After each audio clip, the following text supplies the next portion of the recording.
Okay, let us take a look at a paragraph. So we're starting with the same prompt. Niccolo Machiavelli once said, "There's no avoiding war. It can only be postponed to the advantage of others." So the first thing you're going to see here is an outline. So very clear, Machiavelli is wrong. I then see where I've got two different paragraphs. One is going to focus on formal wars. So I've got World War II and Taliban, and one is going to focus on informal wars, Boko Haram and Al Qaeda and 9/11.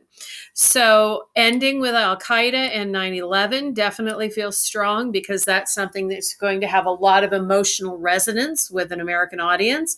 And so it's going to sort of be the strongest end. If it weren't for Al Qaeda here, I might actually suggest that formal wars would be better as the second half, because of course you want to build up to a point.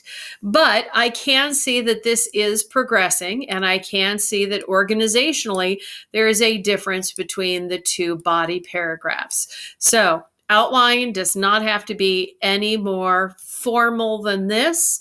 I look at this and I can visualize exactly where this student's essay is going.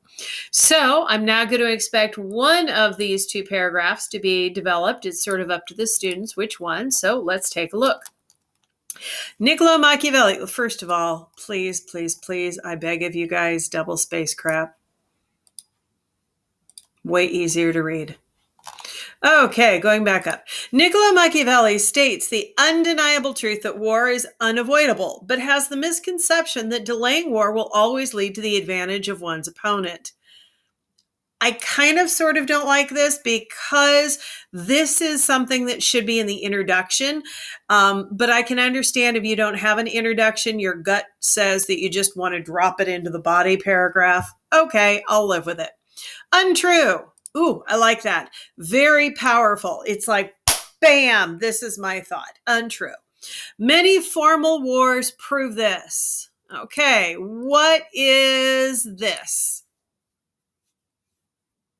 Yeah, if you take out this piece that is actually sort of part of the introduction that's not there, you will see this is actually your topic sentence. What is the first body paragraph going to focus on? Dun, dun, dun, dun. Formal wars. What do I see there?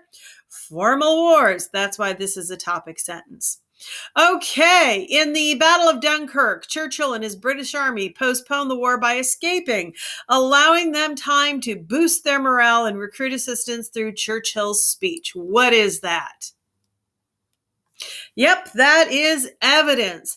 Now, because this is an argument that when they ask you to pull things out of your own experience or your own reading, they don't expect you to have formal quotes, but they do expect you to be specific about where information came from. And so I do see some specifics here. Battle of Dunkirk, Churchill's speech. So I'm seeing specifics there that are very nice for your evidence. Well, the U.S. did not enter the war. They did begin sending aid, and through that aid and okay. Be sure that you're double checking and reading aloud. While the U.S. did not enter the war, they did begin sending aid, and through that aid and a massive program to build up infrastructure. That is just awkward. Sometimes less is more. And through that and a massive infrastructure, some of you have this idea that longer is better, and the opposite is actually true. If you can say it very clearly in fewer words, please use fewer words. While the U.S. did not enter the war, they did begin sending aid, and through that and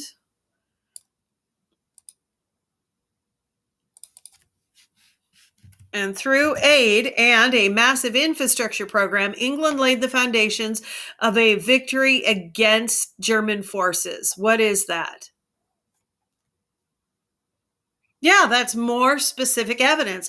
Talking about the U.S. aid, talking about the infrastructure program, talking about that those are the foundations for victory. Would I like it to be a little bit more specific? Yes. Talk about, specifically that they focused on the air war and, the building of new airplanes. But even though it's not as specific, I'm okay with it. Okay, the delay of Britain's engagement in the war led to their advantage rather than the opponents. What is that? Did you catch that that's the claim? That's the student's opinion.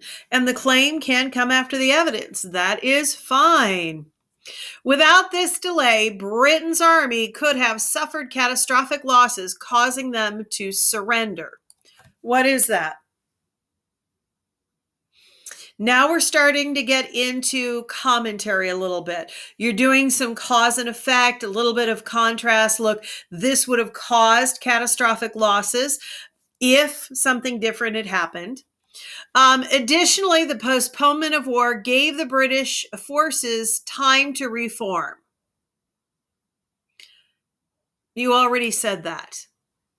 And it would be really awesome if you didn't repeat yourself. So we're just going to get rid of that. Okay, next sentence. If Machiavelli were correct, then Great Britain's best strategy would have been to sail straight into battle against Germany. What is that? That is more commentary. What kind of reasoning is being used here? Yep, you've got a setup for contrast. If Machiavelli were right, here's what they would have done. They didn't do that, and it turned out well. So the very fact that, he was wrong there proves that he's wrong. I also like that you have a very specific reference back to the prompt. That is very nice here. Okay, if Machiavelli were correct, then Great Britain's best strategy would have been to sail straight into battle against Germany. Given the relative strengths of the two armies at the time of Dunkirk, that would have been disastrous. Delaying any direct engagement was a winning strategy for Churchill because postponing war will not always lead to the advantage of one's opponent. It can instead help one's own position or chance of victory. So all of this is actually commentary. So if you look at the commentary here, let's see.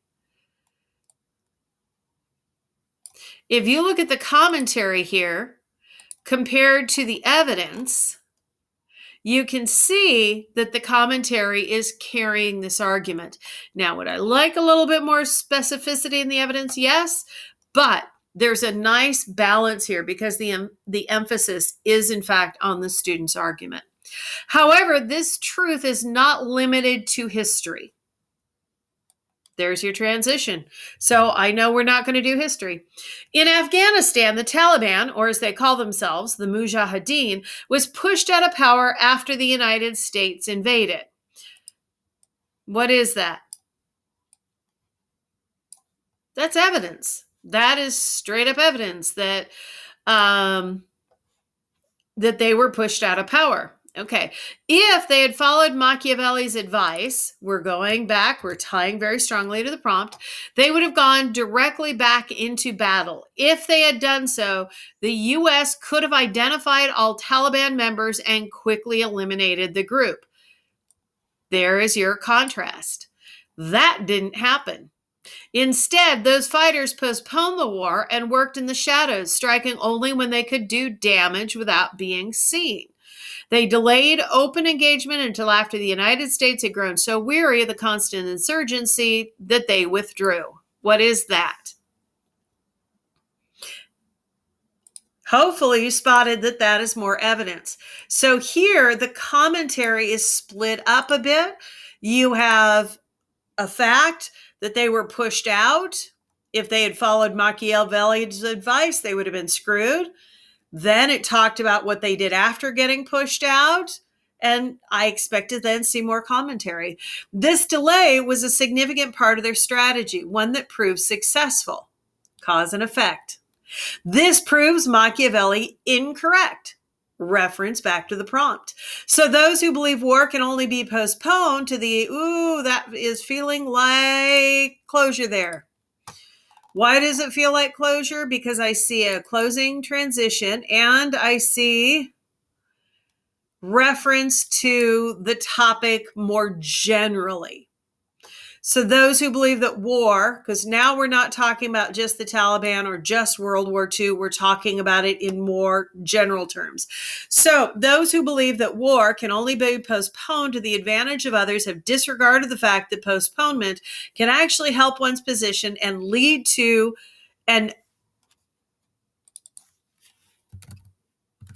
one's own advantage in war. Delaying war can make time to plan and gain better perspective in order to make what could be called a disadvantage an actual gift in disguise for one's own side. Those two sentences are saying pretty much the same thing. Please don't repeat yourself. So, delaying the war can make time to plan and gain better perspective in order to make what would have been a disadvantage an actual gift in disguise for one's own side. Not only is that true of formal wars, but it is even more accurate when it comes to simmering insurgencies and rebellions that define today's world, even beyond the Taliban. So, I've got a nice beefy closure here that does go back to the overall. So we're not going to talk about just World War II or just the Taliban, but we're talking about it more generally. Now, in this second half here, I do see enough commentary that I'm fine with it. There's a little bit more evidence to the commentary, but the commentary is still feeling significant. And overall, commentary is carrying this over factual details. And you just want to make sure that you make that shift. Now, you have something special here. Do you see what this is? Yeah, that is actually a transition into your second body paragraph. See, formal wars, informal wars. And so I would expect the two paragraphs to be closely linked to one another. That does not mean that I'm going to see something in every closure, because it's equally possible that you won't have a transition in the closure of paragraph number 1. So it could be that there's no transition here on paragraph 1. But if there's no transition at the end of paragraph 1, I would then expect to see that there is a transition at the beginning of paragraph 2. Not only is this true of formal wars, such as the war in Afghanistan and World War II, see, there is your bridge transition to the previous section. But it is also true of the simmering insurgencies and rebellions that define today's world. Reference to the coming paragraph. So this is a paragraph that I actually took from a student and kind of zhuzhed up. Actually, I think the first half is from one student and the second half is from another. But this shows you all of the pieces of good writing put together into one place. So I've got a strong outline so I can tell where you're going. I have a topic sentence, and if you notice, the topic sentence is multiple sentences. That's okay. I've got strong details that give me specifics, but the bulk of the argument is, in fact, commentary. I've got contrast, I've got cause and effect, I've got some significance, so a variety of types of reasoning going. I've got a transition. I've got a full second argument that, again, leans heavily on commentary. The facts don't drown out the commentary. And I've got a closure that pulls it all together. This is what I'm looking for when I ask for a body paragraph. So hopefully, I'm frozen. Hopefully, seeing exactly how the paragraph is put together, you guys are ready to write me some beautiful paragraphs.